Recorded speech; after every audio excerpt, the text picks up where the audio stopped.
Diabras kuntire braska parados ke parayama. Papa Père, merci. Merci de ce que ce soir, ce week-end, notre joie est parfaite. Parfaite non pas à cause des choses que tu as faites, non pas à cause des choses que tu as fait au travers de nous et pour nous, mais pour qui tu es. Parce que tu es le même hier, aujourd'hui, éternellement. Le même Dieu de lundi est le même Dieu d'aujourd'hui. Le même Dieu du début de semaine est le même Dieu que cette fin de semaine. Nous sommes reconnaissants. Parce que ta même main s'est posée sur nous. Tu n'as pas laissé les terreurs de la nuit, les flèches qui volent dans le jour, venir dominer sur nous. Tu n'as laissé aucun démon nous dominer. Et la preuve que nous sommes connectés, c'est la preuve que tu es un Dieu du miraculeux. Combien, Papa, d'attaques ont été prévues contre nous? Combien de circonstances? Combien de relations impudiques? Combien de mauvaises fréquentations avaient été envoyées? Combien d'images obscènes, de pensées bizarres avaient été envoyées juste dans l'optique de nous ramener en arrière? Selon qu'il est écrit, le chien retourne à ce qu'il a vomi, mais Seigneur, nous te rendons grâce. Parce que si nous sommes connectés ce jour, c'est la preuve que nous sommes les miracles. Nous sommes les prodiges. Notre vie est le résultat de ta fermeté. Notre vie est le résultat de ta main sur nous. Nous ne sommes pas retenus en arrière. Le diable aurait voulu qu'on repart dans le monde, mais voici une semaine de plus que nous sommes dans ta présence et nous reconnaissons, nous bénissons ton nom. Nous voulons rendre gloire, nous voulons acclamer le Seigneur derrière nos écrans, parce que nous croyons que si nous sommes là, ce n'est pas le fruit d'un hasard, ce n'est pas le fruit de quelconque enseignement, c'est le fruit de ta grâce, c'est le fruit de ta miséricorde, c'est le fruit de ta bonne volonté, c'est le fruit de tes compassions. Et je dis, chaque matin, tu renouvelles tes bontés. Il y a des bontés qui ont parlé. Je ne sais pas quelle bonté a parlé pour toi, mais s'il y a des bontés qui ont parlé pour toi cette semaine, élève la voix et dis merci. Parce que chaque matin, il n'a pas regardé à ta faute. Même quand tu t'es réveillé le mardi, c'est parce qu'il avait oublié ta faute du lundi. Quand tu t'es réveillé le mercredi, c'est parce qu'il avait oublié ton péché du mardi. Alors bénis son nom. Gloire te soit rendue à Père de ce que tu es fidèle en toutes choses, de ce que tu ne regardes pas à notre condition. Tu ne regardes pas lorsque notre chair est tombée, mais il est écrit, cette fois le juste tombe, cette fois il se relève. Il y a une personne qui est tombée, il y a une personne qui a glissé, il y a une personne qui a trébuché, il y a une personne qui a eu l'impression qu'il était en train de perdre la foi, perdre sa vigueur, perdre sa gloire, perdre son zèle. Mais Père, tu envoyais ta parole et la parole est envoyée. La Bible dit que lorsqu'il envoie sa parole, elle est fait libérer de la fausse. Merci de ce que vendredi dernier, tu as envoyé ta parole. Pendant cette semaine, tu as envoyé ta parole. Mercredi, tu as envoyé ta parole. Tout le long de cette semaine, tu as envoyé ta parole. Par les enseignements, tu as envoyé ta parole. Par les pensées de l'esprit, tu as envoyé ta parole. Par les fiches bibliques, tu as envoyé ta parole. Par les messages enregistré, tu as envoyé ta parole. Et lorsque ta parole est venue, elle ne nous a pas culpabilisés. Il n'y a personne qui s'est senti culpabilisé. Peut-être ta parole a été difficile à accepter, mais elle n'était pas venue pour nous condamner. Elle n'était pas venue pour nous jeter la pierre. Elle n'était pas venue pour nous lapider. Mais ta parole était venue pour nous construire, pour nous édifier, pour nous relever, pour nous transformer, renouveler notre intelligence, renouveler notre système de pensée. Ta parole était venue pour nous métamorphoser. Voilà pourquoi nous reconnaissons chacun d'entre nous, nous reconnaissons notre commun accord que peut-être nous ne sommes pas là où nous sommes censés être, mais nous rendons grâce de ce que nous ne sommes plus là où nous étions hier. Merci de ce que le Joël d'hier n'est pas le Joël d'aujourd'hui. Merci de ce que ma sœur d'hier n'est pas celle qui est présente aujourd'hui. Merci pour ta main sur nous. Et nous bénissons ton nom. Et nous savons que là-bas, Père, il est écrit dans ta parole que élevé le Fils de l'homme et vous connaissez que je suis. Ça veut dire que lorsque nous t'élevons, c'est ainsi que tu révèles davantage qui tu es. Et comment t'élever, toi qui es plus au-dessus? En fait, il ne faut pas t'élever, il faut que nous-mêmes on s'abaisse. Ainsi, s'abaisser, c'est un message. Se prosterner, c'est un message. Se prosterner, c'est un parfum qui dit à Dieu, merci pour ce que tu as fait, mais je crois que tu peux faire davantage. Se prosterner, c'est une signature. C'est un cachet qui dit que je reconnais que tu as déjà bien travaillé avec moi, mais continue alors. Continue alors. Seulement par une personne chez qui on a acheté quelque chose, un habit, je ne sais pas, une nourriture.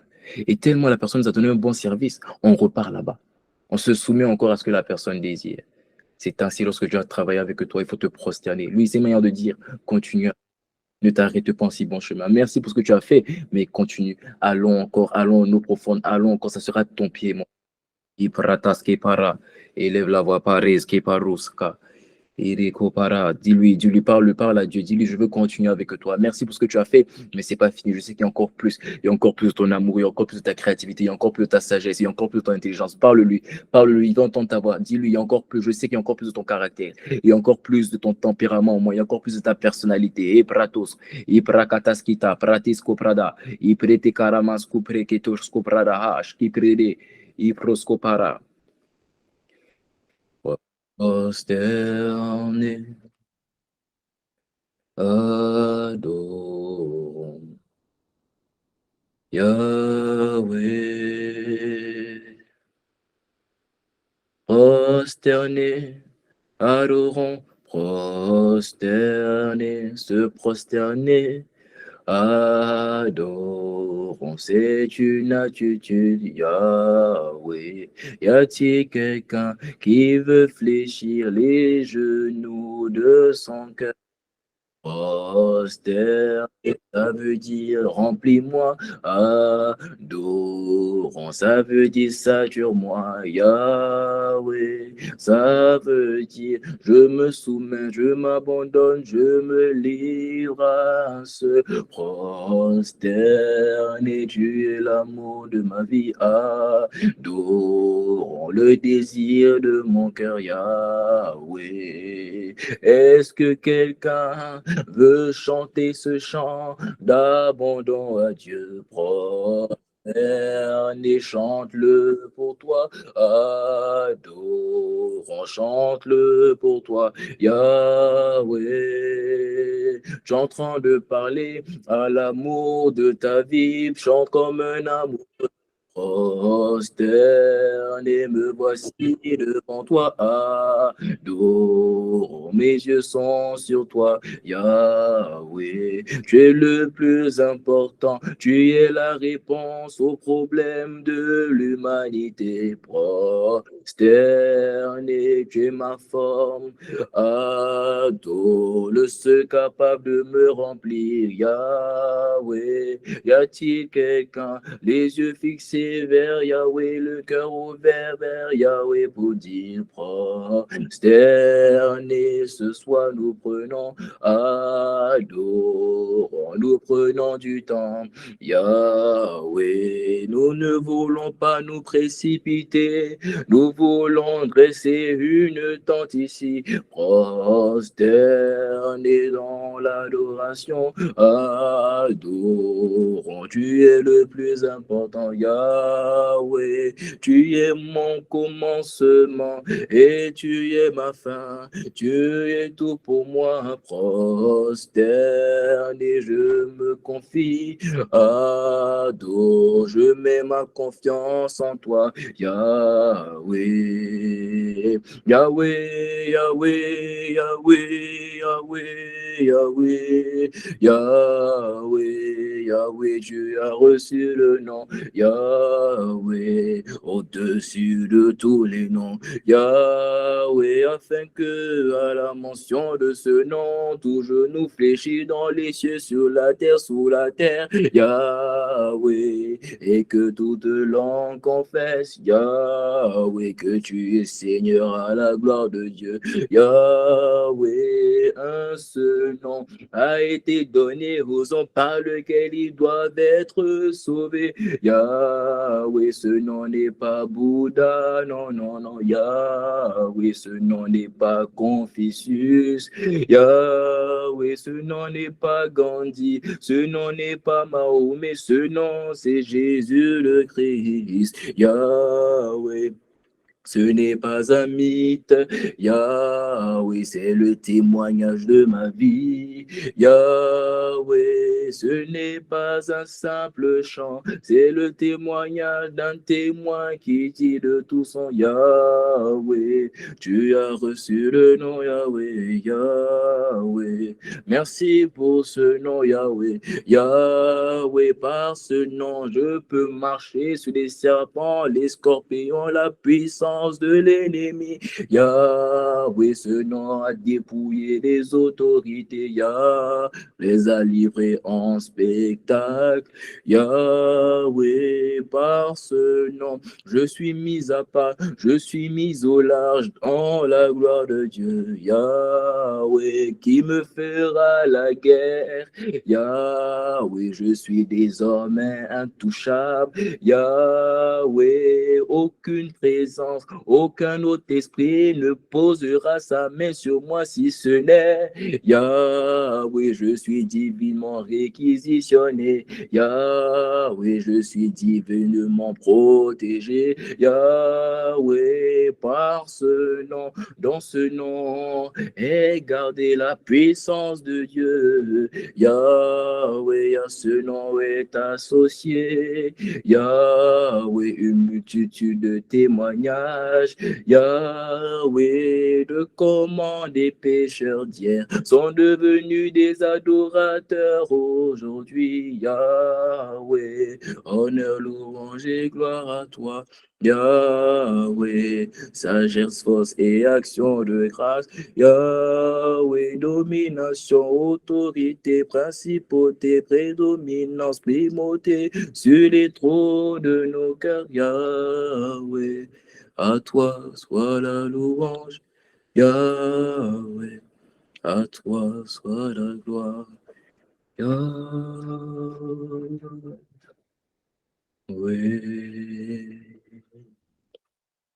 Yahweh, tu vas faire ton ministère ce soir.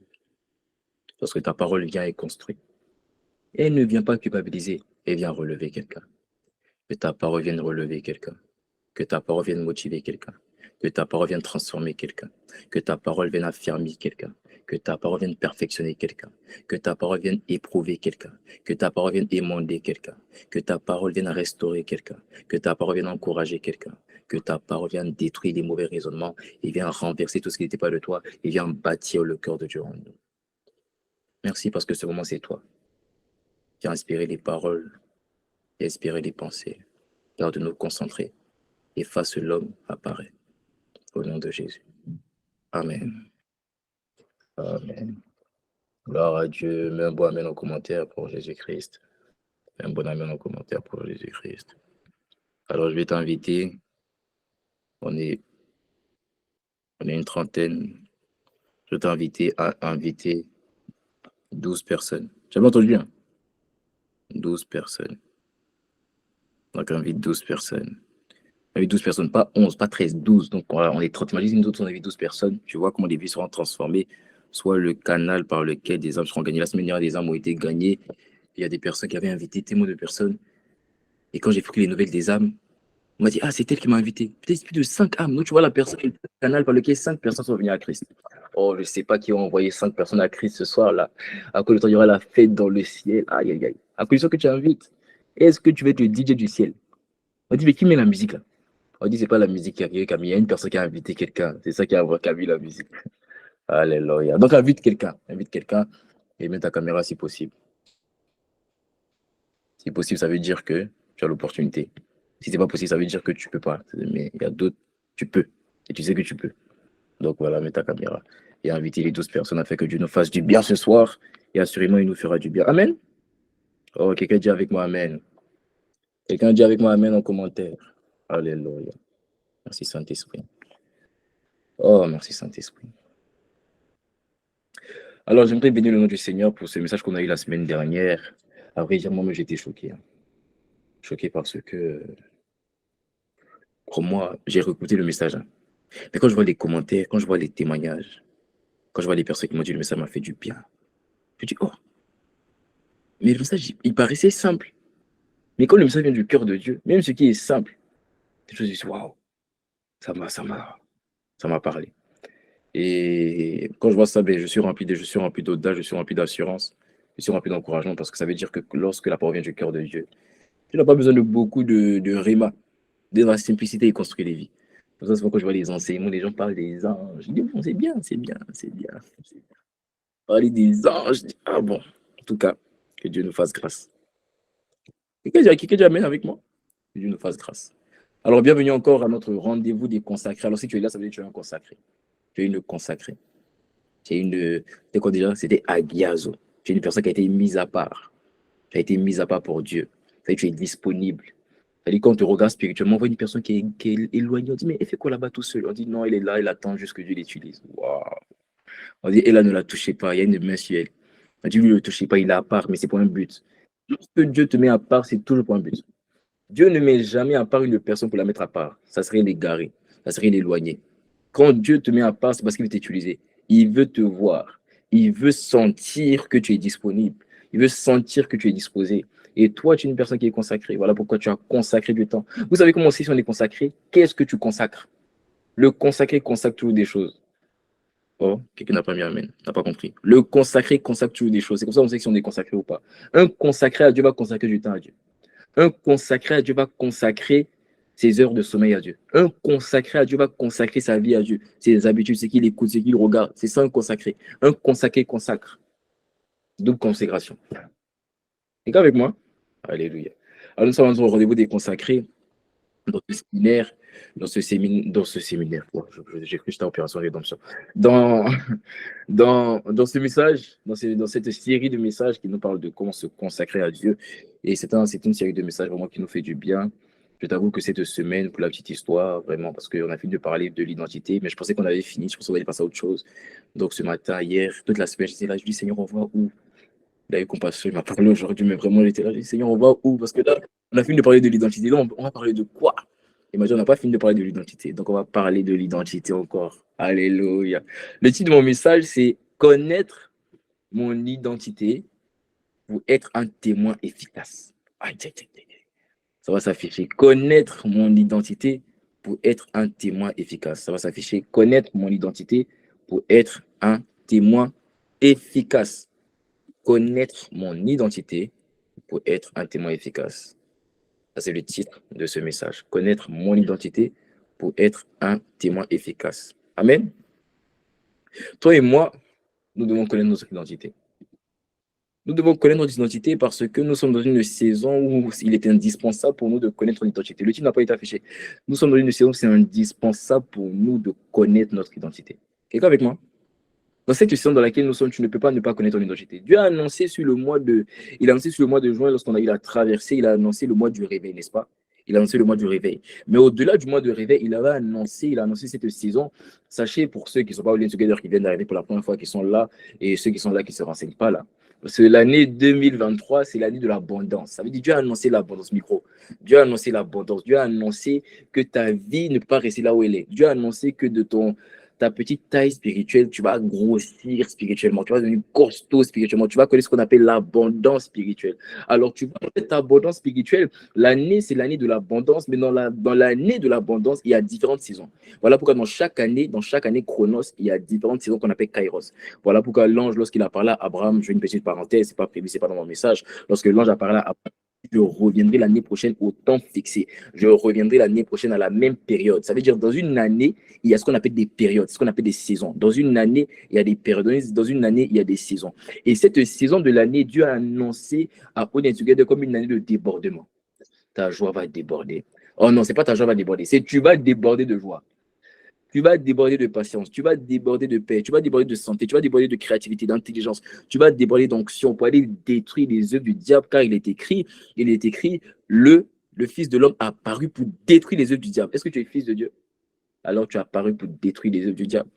Donc c'est la saison du débordement. Dieu a annoncé la saison du débordement. Dieu a fait sonner le trompette dans le spirituel. Il a dit, Joël, dis-leur que c'est la saison du débordement. Et quand Dieu annonce une saison, il a fait sa part. Quelqu'un avec moi? Quand Dieu annonce une saison, il a fait sa part. Quand Dieu annonce une saison de débordement, ce n'est pas lui qui va venir te faire déborder. C'est toi qui vas devoir mettre en pratique les clés qui te seront données pour vivre ce débordement. Moi, je vis déjà le débordement.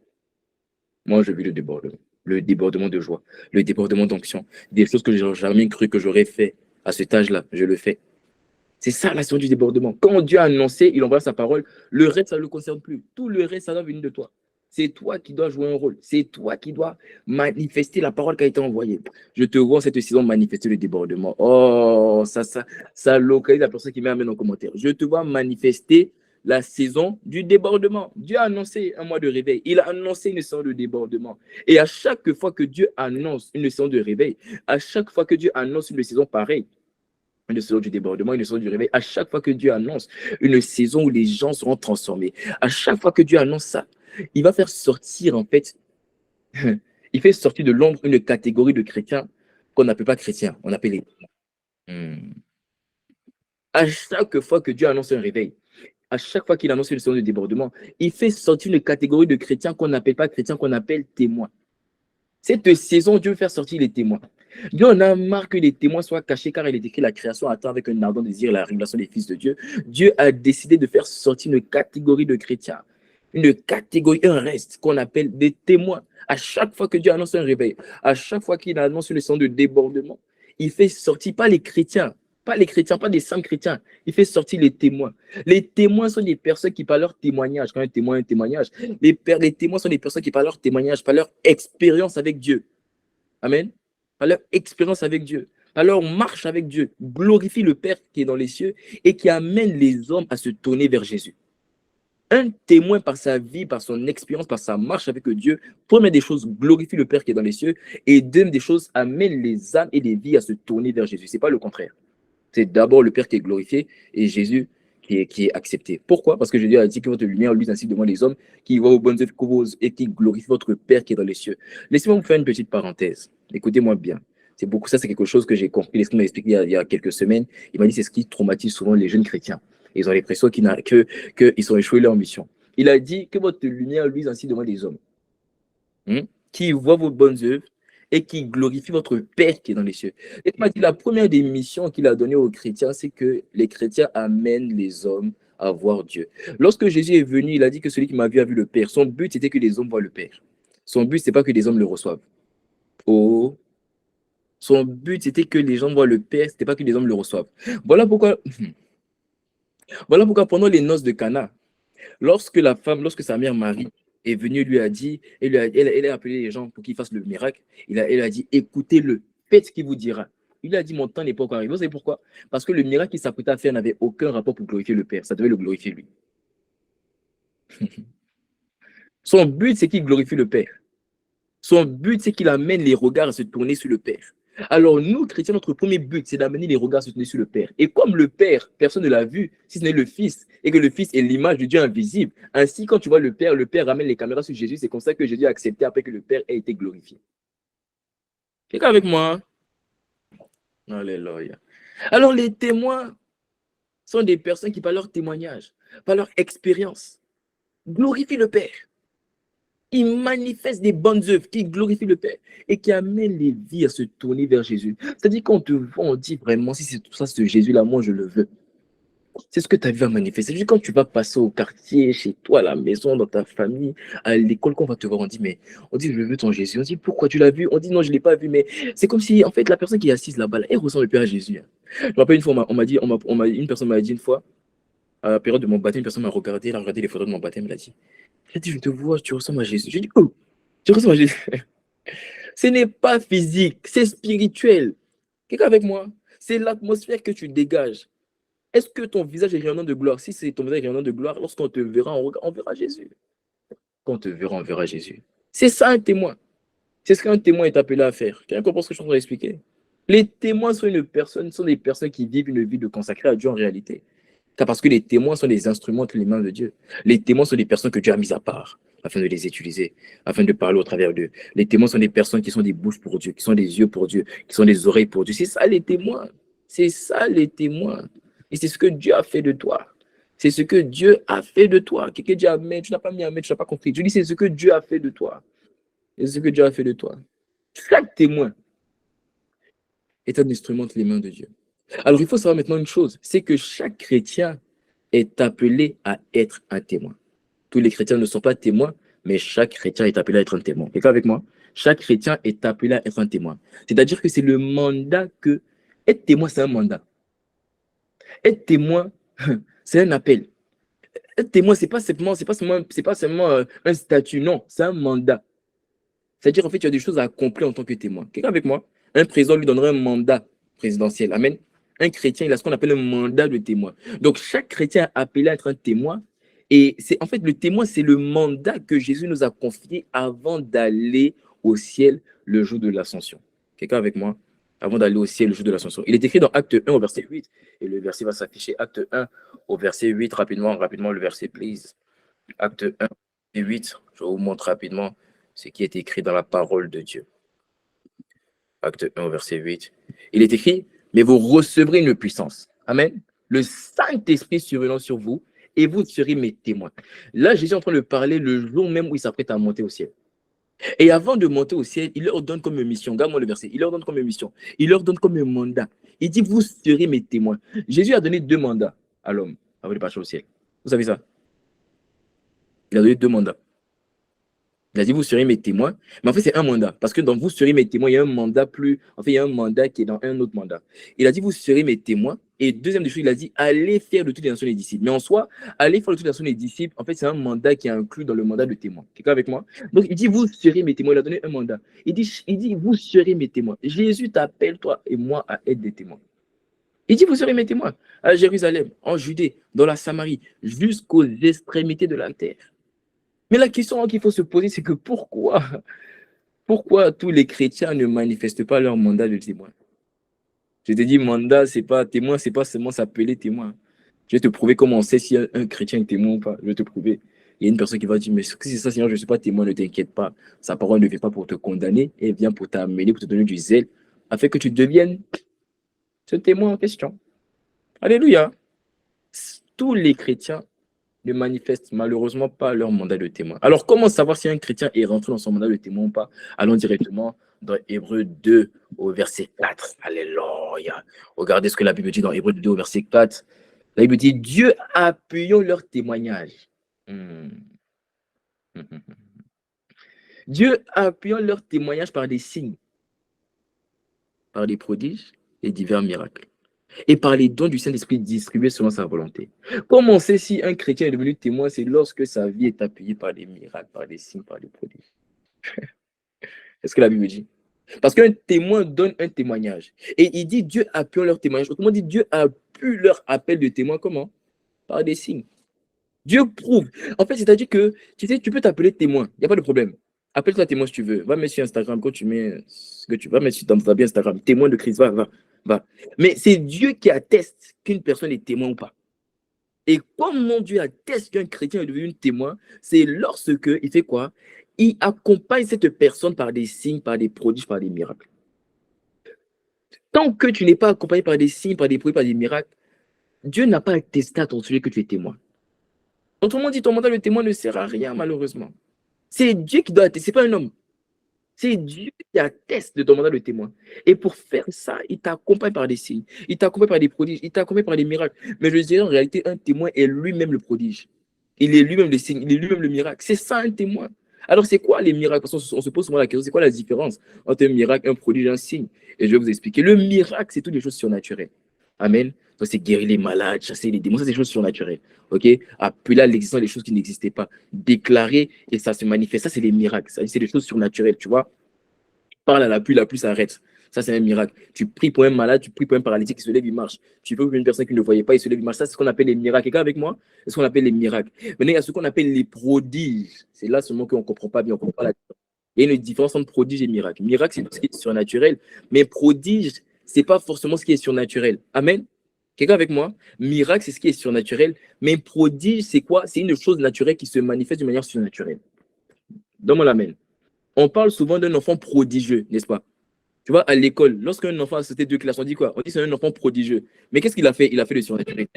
Il a juste sauté des classes. Mais en fait, ce qu'il a fait de manière naturelle, il a fait de manière surnaturelle. C'est-à-dire qu'il a fait, en fait, il n'a pas fait dans la norme.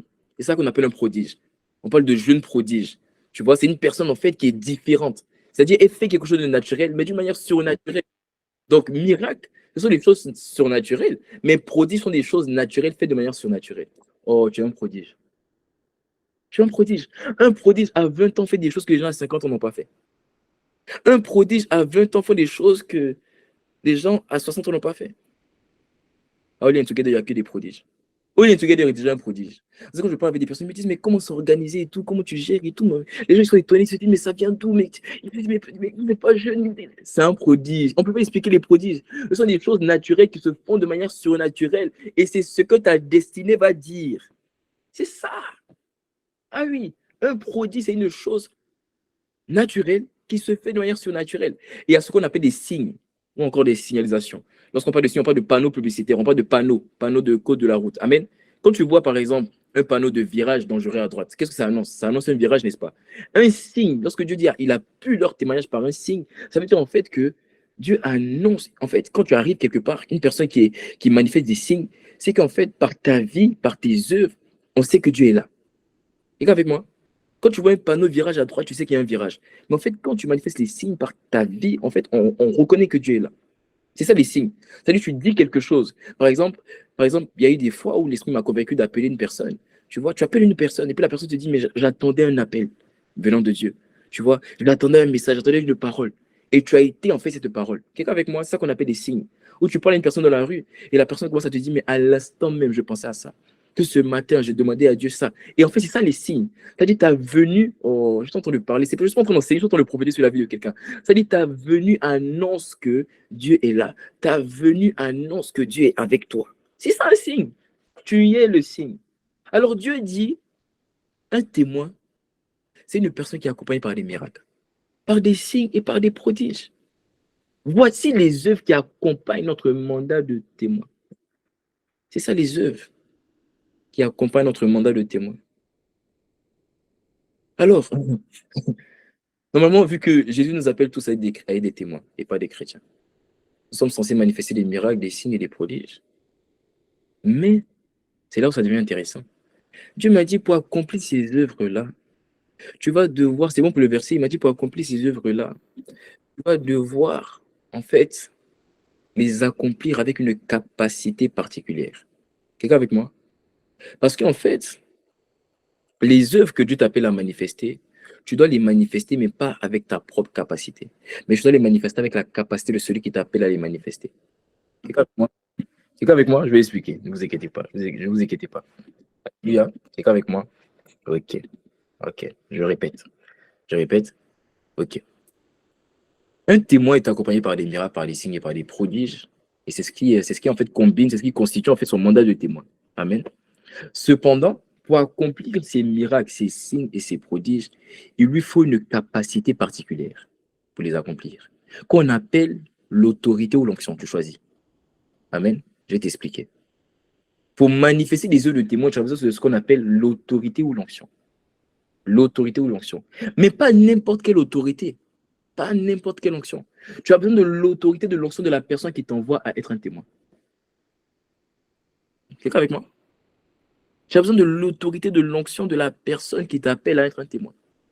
En soi, lorsque tu veux manifester des œuvres, en fait, ce que je vais t'expliquer, c'est que, en fait, tu as besoin de l'onction, de l'autorité de la personne qui t'envoie pour aller manifester les œuvres en question.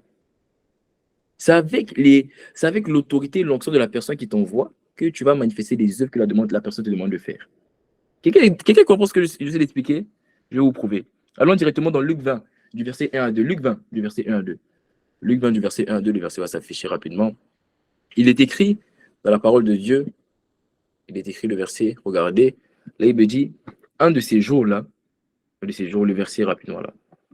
Là il me dit, un de ces jours-là, comme Jésus enseignait le peuple dans le temple, Amen, et qu'il annonçait la bonne nouvelle, les principaux sacrificateurs et les scribes, avec les anciens survinrent, et lui dit, dis-nous, par quelle autorité fais-tu ces choses? Donc voici Jésus qui a commencé à enseigner, voici Jésus qui a commencé à prêcher, donc il sûrement allait commencer à guérir les malades. Parce que la Bible dit Jésus enseignait dans les synagogues, prêchait la bonne nouvelle du royaume et guérissait toutes sortes de maladies. Donc si il vient d'enseigner, il vient de prêcher, c'est qu'assurément il va s'apprêter à guérir. Quelqu'un avec moi? Maintenant, il vient de lui poser la question, il lui dit, mais par quelle autorité fais-tu ces choses? Par quelle autorité? Ça veut dire en fait, qui t'a envoyé? Tu manifestes des œuvres. Mais les œuvres que tu manifestes là, tu les manifestes avec une certaine capacité. Parce que pour enseigner, et quand j'ai dit enseigner, les hommes disaient, mais il enseigne avec autorité. Je vais vous montrer le verset. Donc, il enseigne avec une onction particulière. Il enseigne avec une présence particulière. Donc, en fait, on voyait une personne qui prêchait différemment. On voyait une personne qui enseignait différemment. On voyait une personne qui guérissait les malades différemment. Donc, on s'est posé la question, mais par quelle autorité tu fais ça? Par quelle autorité? Par quelle onction tu fais ça? Mais tout le monde sait que c'est Dieu qui a envoyé Jésus. Donc, en soi, l'autorité avec laquelle il enseignait, il prêchait, c'est avec l'autorité de la personne qui l'avait envoyé. Quelqu'un avec moi? Quelqu'un avec moi? Alors, vu que c'est Jésus qui nous envoie être des témoins, alors nous devons opérer ces œuvres qui nous accompagnent, des miracles, des signes, des prodiges, mais avec son autorité et son onction à lui. C'est avec l'autorité et l'onction de Jésus que chaque témoin doit opérer. Parce qu'il est écrit, vous serez mes témoins. C'est lui qui nous a envoyés. C'est lui qui nous envoie. Donc, c'est avec son autorité qu'on doit opérer. C'est avec son onction qu'on doit opérer. Alors, comment se fait-il, jeune chrétien, comment se fait-il que malgré que nous avons tous été envoyés par Jésus pour être des témoins, notre témoignage n'est pas attesté par ces œuvres que j'ai citées. Comment se fait-il que Dieu n'atteste pas notre sujet par des miracles, par des signes, par des prodiges que nous sommes témoins? Alors qu'on a tous été envoyés. On a tous été envoyés, n'est-ce pas? Mais comment ça se fait que Dieu n'atteste pas? Comment ça se fait que Dieu ne confirme pas? Comment ça se fait que Dieu regarde notre vie et il ne dit pas témoin? Donc il n'appuie pas par des miracles, par des signes, par des prodiges. Comment ça se fait alors qu'on a tous été envoyés? Parce que l'autorité, l'Esprit m'a dit, l'autorité et l'onction de celui qui nous envoie ne peut que se déclencher ou ne peut que agir à condition que nous ayons la même identité que celui qui nous envoie. Et je vais t'expliquer. C'est là que l'Esprit m'a parlé. Il m'a dit l'autorité et l'onction. Quelqu'un n'a pas mis amen, n'a pas compris. L'autorité et l'onction de celui qui nous envoie ne peut que agir, ne peut qu'être déclenché à condition que nous avons la même identité que celui qui nous envoie. Que celui qui nous envoie. Aïe, aïe, aïe, aïe, aïe, aïe, aïe. Ah oui, si tu n'as pas la même identité que Jésus, ça ne sert à rien de chercher son autorité, ça ne marchera pas. Ça ne marchera pas. Voilà comment on a tous été envoyés, mais on n'arrive pas à manifester notre mandat de témoin. Pourquoi? On a été envoyés, mais on n'a pas su télécharger son identité. En soi, on va comme des personnes à qui on ne lui ressemble pas. Donc, on peut manifester ses œuvres. Imaginez un papa, ok, qui a un groupe d'amis et qui est reconnu comme un père vraiment très respectueux. Vraiment, c'est un père, vraiment, il est gentil, il est aimable, il a vraiment un bon caractère. Imaginez un père de famille qui est vraiment respectueux et tout. Et en fait, il décide d'envoyer son fils chez des amis. Ok? Il dit, mon fils, viens. Ok. Je prends le nom de qui là? Attends, je vais choisir le nom de quelqu'un. Moi, je laisse. Il prend son fils, par exemple, en supposant que le fils s'appelle Diego. Ok? Et le père s'appelle Diega. Donc, le papa Diega, il y a son fils Diego. Diego, viens. Je vais t'envoyer chez des amis. Tu vas les récupérer, en fait, un colis pour moi. Quelqu'un avec moi? Tu vas aller prendre quelque chose pour moi. Alors, Diego, il s'en va. Mais rappelez-vous, le père Diega, il est très respectueux, il est vraiment poli, il est vraiment aimable. Vraiment, il plaît à tout le monde parce qu'il a un bon caractère. OK? Mais la personne vers qui le père Diega envoie Diego, les gens ne connaissent pas Diego. C'est-à-dire, en fait, ils connaissent le père, mais ils ne savent pas que le père a un fils. Donc, ça va être la première fois qu'ils vont voir le fils. Alors, un père qui est respectueux, qui est poli, imaginez, il envoie maintenant son fils Diego, chez ses amis en question pour récupérer le colis, et qu'arrivé là-bas, Diego, il est respectueux, il n'est pas poli, il méprise les gens, il insulte les gens. Est-ce que vous pensez qu'ils vont se précipiter à lui donner le colis? Ils vont s'assurer, parce qu'ils vont dire, mais toi, tu es différent que ton père. Toi, tu n'es pas pareil que ton père. Ils vont s'assurer, ils vont essayer d'appeler le père pour dire, mais tu es sûr que c'est la bonne personne? Ils vont s'assurer, avant de donner le colis, ils vont s'assurer que vraiment, ils ont la même identité. Bon, il y a une personne qui n'a pas compris, je vous donne un autre exemple. Okay. Imagine un père qui envoie son fils pour récupérer un colis. Ok, on prend le même exemple. Ok, mais arrivé sur place, lorsqu'on prend la carte d'identité du fils pour s'assurer que c'est le fils du père, on se rend compte qu'ils ont un nom de famille différent. La personne m'a appelé le père pour dire, mais tu m'as envoyé ton fils. Et puis ton fils, c'est un nom de famille différent. On va essayer de savoir, est-ce que vraiment c'est son fils? Parce qu'ils ont un nom de famille différent. Ils ont un nom de famille différent. Voilà comment Jésus nous envoie. Mais notre vie ne manifeste pas le mandat de témoin parce qu'on n'a pas la même identité. On n'a pas cette même identité. On n'a pas cette même identité. Pour s'assurer de qui t'a envoyé, on regardera toujours ton identité. On regardera toujours ton identité. On vérifiera toujours ton identité. Parce que la création et tout ce qu'elle renferme reconnaît comme premier point de ressemblance l'identité, l'ADN.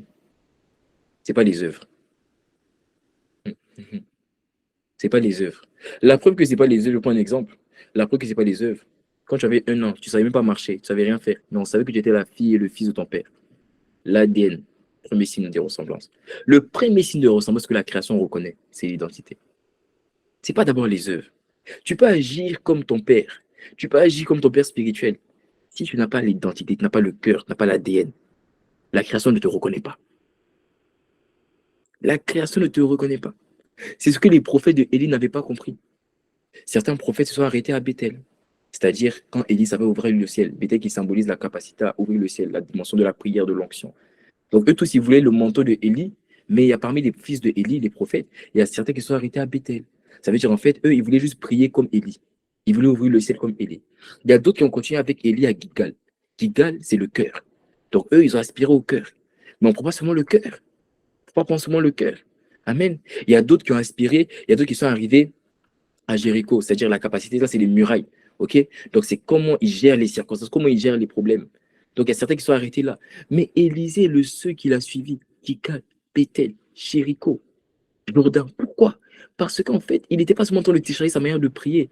Il n'était pas en train de télécharger seulement sa manière de gérer les circonstances. Il voulait son identité totale. Il voulait son ADN. C'est pour ça qu'il a reçu le manteau et c'est pour ça qu'il a été capable d'opérer comme lui. Parce qu'il avait téléchargé l'entièreté de son ADN. Quelqu'un avec moi? Quelqu'un avec moi? Alors, pour s'assurer de qui t'a envoyé, la création regarde ton identité. La création ne va pas d'abord s'attarder sur tes œuvres. Elle va regarder qui est-ce que tu transmets, qu'est-ce que tu propages, quel ADN est en toi. C'est ça que la création reconnaît comme premier point de ressemblance. Et je vais vous le prouver encore une fois. Luc 4, verset 31 à 35. Alléluia. Luc 4, verset 31 à 35. Aïe, aïe, aïe. Oh, est-ce que Dieu fait du bien à quelqu'un?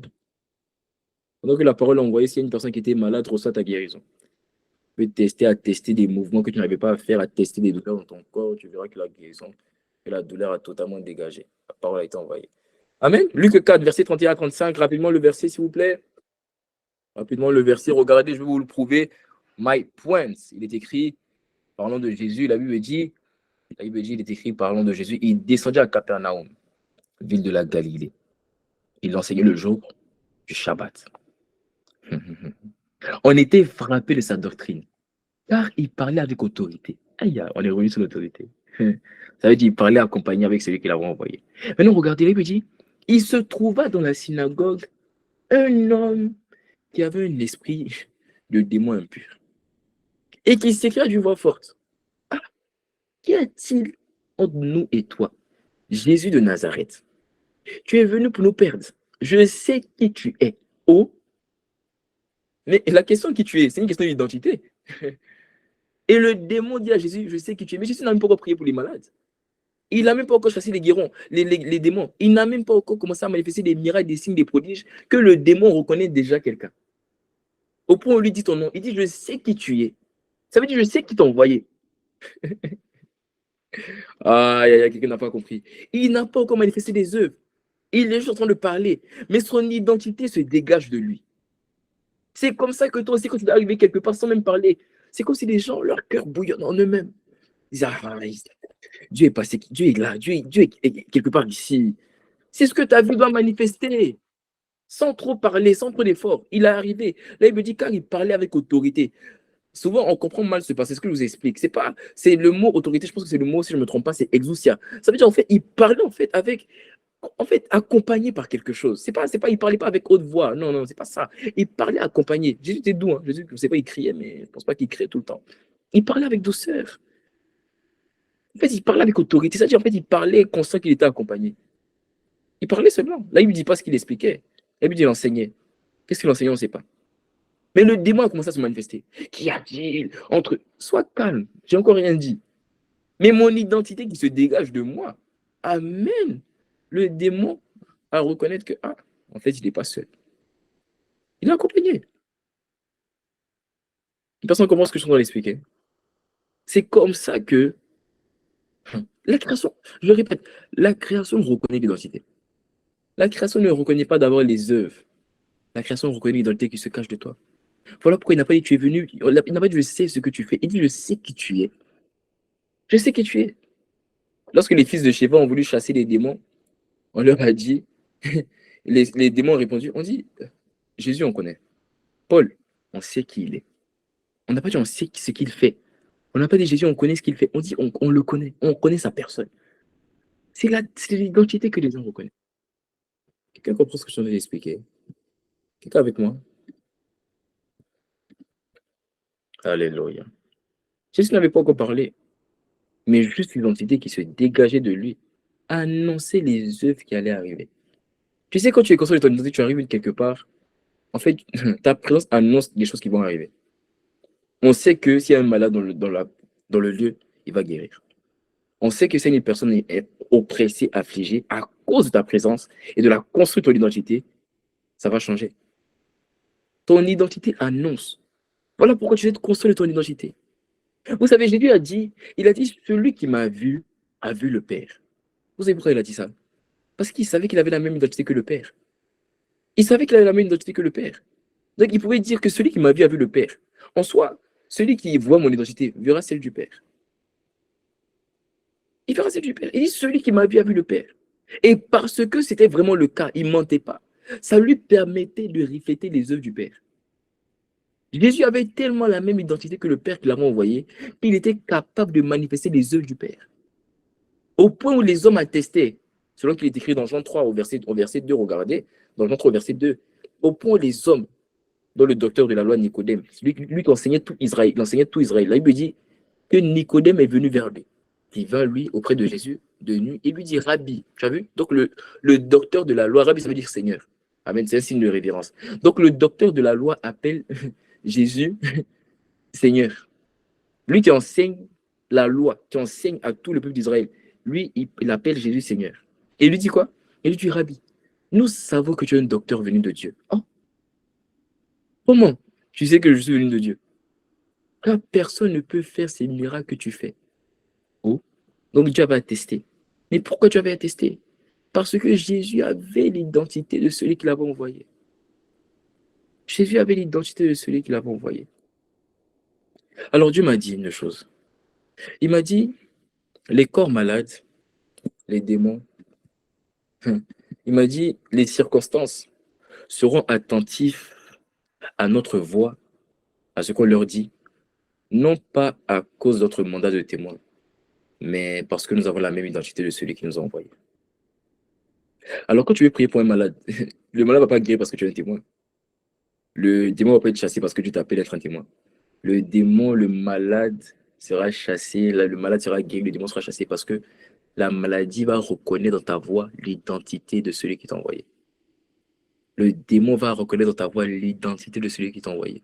C'est ça la différence. Voilà pourquoi beaucoup de chrétiens disent, je te chasse, je te chasse. Le démon dit, petit, laisse. La maladie te regarde. Donc maintenant, comme tu échoues dans la maladie, tu peux pour les malades, ça ne guérit pas. Et puis quand tu vois que la personne ne guérit pas, tu changes de sujet. Parce que la personne ne guérit pas, donc tu peux pour les malades. Tu te sur la guérison. Et puis quand la personne ne guérit pas, et puis tu dis, sinon, je suis thème. Non, reste dessus. Pourquoi le malade ne guérit pas? Parce que la maladie ne reconnaît pas dans le son de ta voix l'identité. La maladie ne reconnaît pas.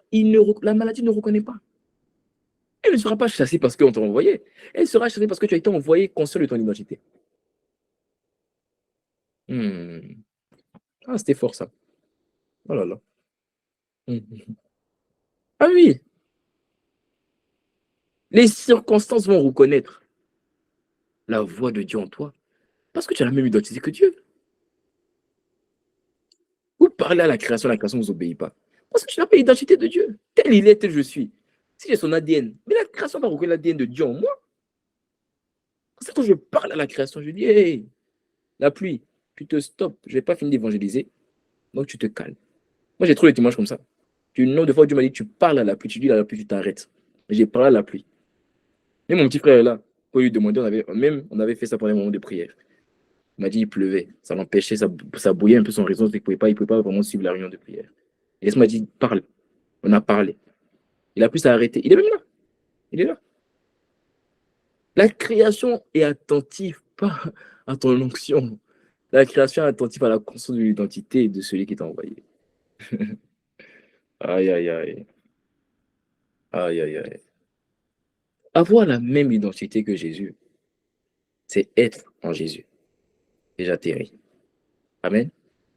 Jésus a dit, allons directement dans Jean 14, verset 10, je vais vous expliquer. Je vais vous expliquer c'est quoi avoir l'identité de Jésus et comment on fait. Amen. Quelqu'un veut savoir comment on a la même identité? Même si je t'ai parlé de ça pendant des semaines, donc je ne sais pas pourquoi tu lèves la main, mais c'est pas grave, je te pardonne. Amen. Mais je vais t'expliquer concrètement. Dieu m'a donné une manière différente d'avoir cette identité. Qu'on a dit être la foi, l'espérance et l'amour, vous vous rappelez, n'est-ce pas? Car on a dit l'identité, c'est les choses qui demeurent. Et trois choses demeurent selon 1 Corinthiens 13, verset 13. C'est la foi, l'espérance et l'amour. Donc ton identité, c'est la foi, l'espérance et l'amour. Je vais t'expliquer comment on manifeste la foi, l'espérance et l'amour. Dieu m'a donné une manière différente. Amen. Regardez ce qui est écrit dans Jean 14, verset 10. Jésus a dit, il parlait à Philippe. Il dit, Philippe, ne crois-tu pas que je suis dans le Père et le Père est en moi? Les paroles que je vous dis, je ne les dis pas de moi-même. Et le Père qui demeure en moi, c'est lui qui fait les œuvres. En fait, Jésus avait la même identité que le Père parce que Jésus était en Dieu et Dieu était en Jésus. Quelqu'un avec moi? Ça veut dire en fait quoi? Ça veut dire qu'en fait, avoir la même identité que Jésus, c'est être en Jésus. OK? Être en Jésus. Je vais répéter. Jésus était dans le Père. C'est ce qu'il explique. Il dit, je suis dans le Père. Donc, Jésus étant dans le Père, ça qui lui permettait d'avoir la même identité que le Père. Donc, pour avoir la même identité que Jésus, qu'on a dit être la foi, l'espérance et l'amour, il nous faut être en Jésus. OK? Il nous faut être en Jésus. Quelqu'un avec moi jusqu'à là? Quelqu'un avec moi jusqu'à là? Alors, comment on rentre en Jésus? Il dit, je suis dans le Père. Mais ça paraît un peu con, ça paraît un peu bon. Dans le Père, ça veut dire en fait, il est rentré dans le Père. Mais c'est quoi être dans le Père? Être dans le Père, ça veut dire que Jésus était enraciné et fondé dans le Père. Jésus était enraciné et fondé dans le Père. Donc, afin que si nous, pour être en Jésus, il nous faut être enraciné et fondé en Jésus. Quelqu'un comprend?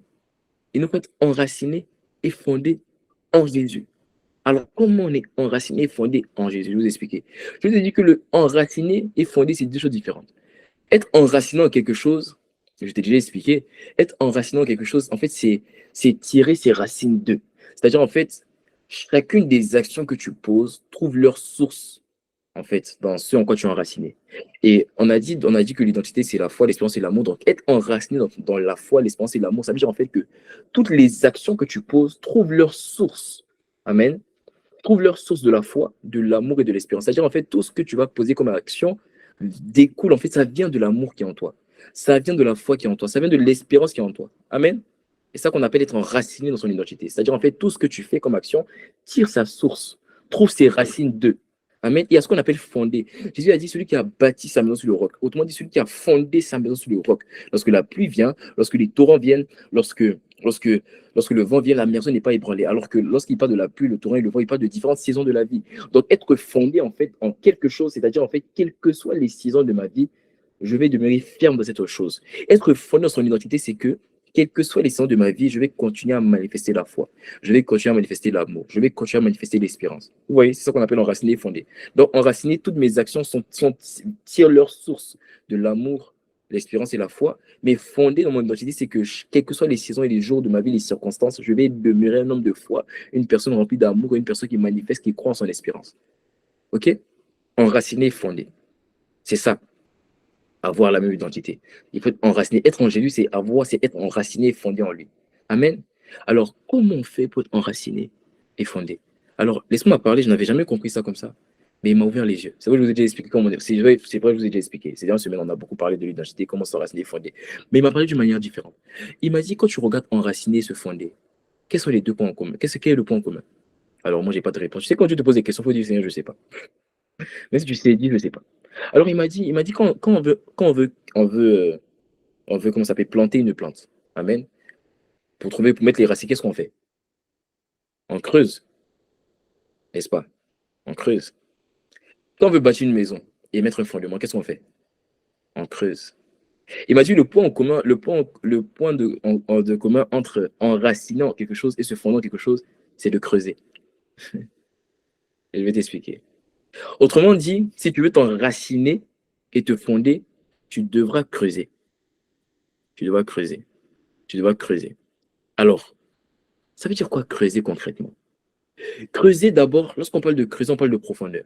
Donc, une personne qui veut creuser, c'est une personne qui refuse d'être à la surface. La surface, c'est le symbole de la superficialité. Une personne qui désire d'être enracinée, fondée dans son identité, c'est une personne qui refuse toute forme de superficialité, qui désire devenir profond. Ça veut dire, en fait, creuser, en fait, dans son identité, c'est accepter qu'à partir de maintenant, je ne serai plus jamais superficiel dans l'amour. Je ne vais pas seulement paraître une personne qui aime, je vais aimer profondément. Amen. Je ne vais pas seulement paraître comme une personne de foi, je vais avoir la foi profondément. En fait, s'enraciner, se fonder dans l'identité, en fait, c'est creuser. Quelqu'un avec moi? C'est creuser. C'est aller au plus profond. C'est décider qu'à partir d'aujourd'hui, ma foi, mon amour et mon espérance ne seront plus jamais superficiels. Ça sera profond. Lorsqu'on me pèsera, on ne trouvera pas une personne qui est léger en termes d'amour et en termes de foi. Je serai trouvé profond. Et l'esprit m'a dit, il n'y a pas d'autre secret. Le premier secret, c'est la décision. Une décision ferme. Une décision ferme que je vais creuser. Je ne serai pas à la surface. Je vais aller en profondeur de l'amour de Dieu. Alors, comment maintenant on va en profondeur? Tu sais, lorsque tu veux creuser, Jésus a dit, celui qui a bâti sa maison sur le roc. Le roc, c'est ce qui est en bas. Amen. C'est ce qui est en bas. Mais ce qui recouvre le roc, c'est du sable. Amen. Donc, il faut creuser. Mais le sable, en fait, c'est le symbole, si tu veux, c'est le symbole un peu de la saleté. Donc, supposons un peu que le sable, en fait, c'est le symbole du péché. Donc, à chaque fois que tu vas vouloir toucher le roc, tu vas devoir creuser, en fait, enlever le sable. Ça veut dire quoi? Ça veut dire qu'à chaque fois que tu vas être profond, tu vas devoir, en fait, enlever du chemin de ta vie tout ce qui te plaît à Dieu. Plus tu vas être profond, plus tu vas devoir obéir. Et pour obéir, tu vas devoir décider d'obéir. Une personne qui veut être profond en amour doit décider que l'amour qui pardonne tout sera mon partage. Tu ne peux pas dire, en fait, il n'y a aucune prière qui va te rendre profond. Tu veux être profond, tu vas devoir dire, Dieu dit, la prière ne rend pas profond. Il est écrit, l'amour pardonne tout.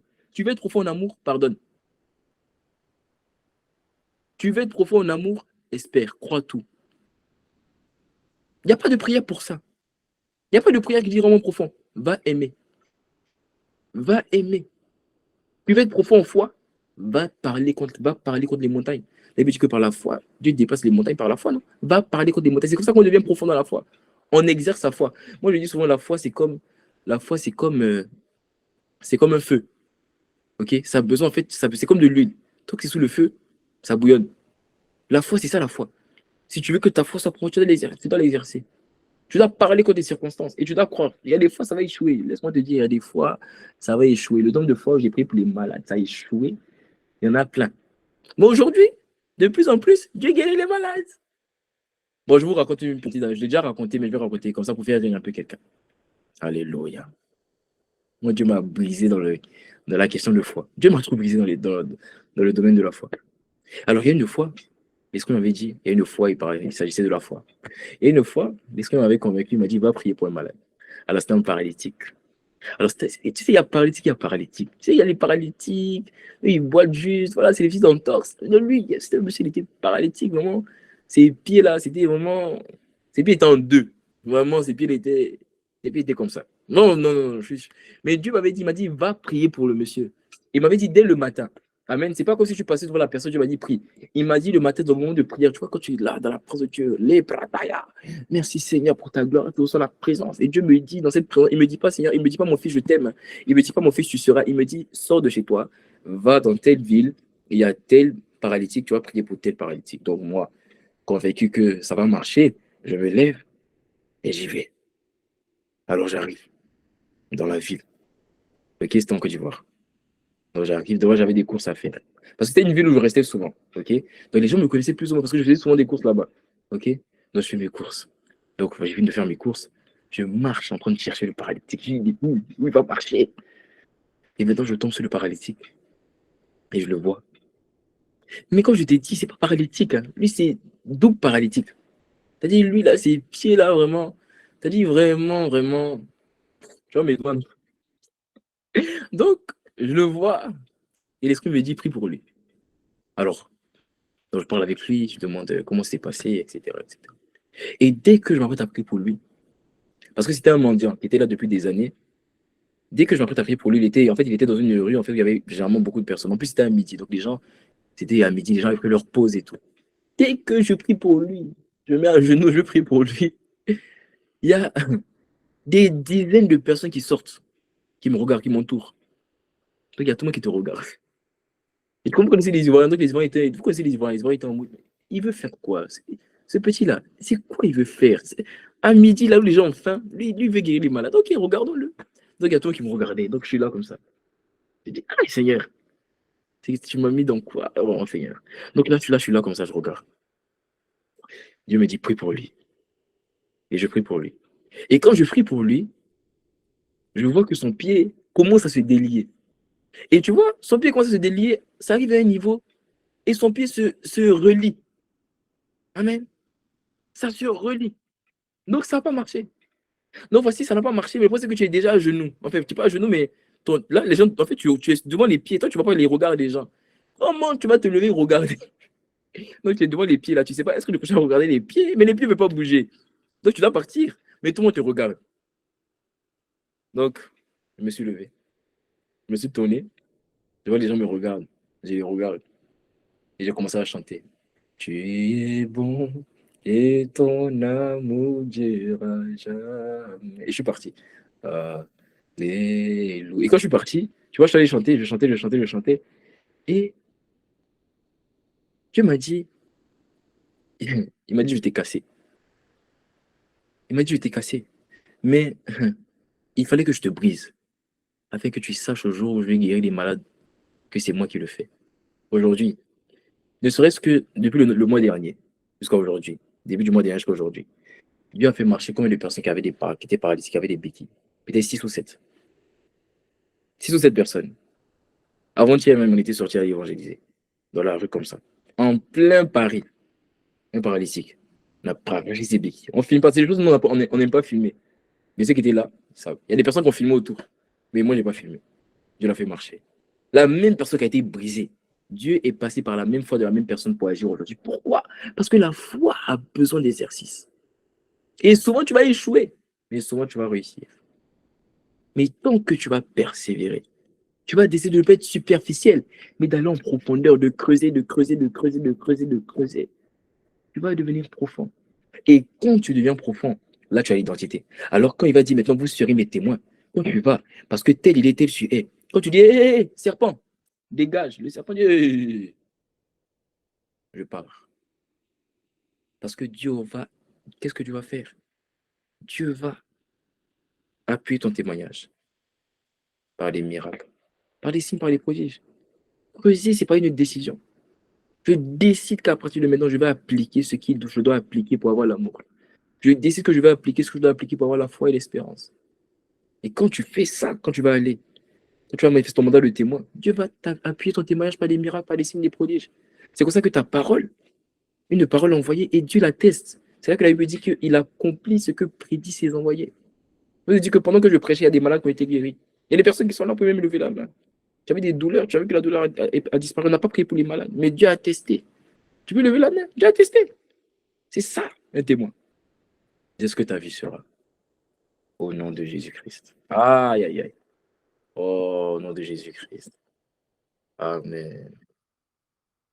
Abra des scatapara.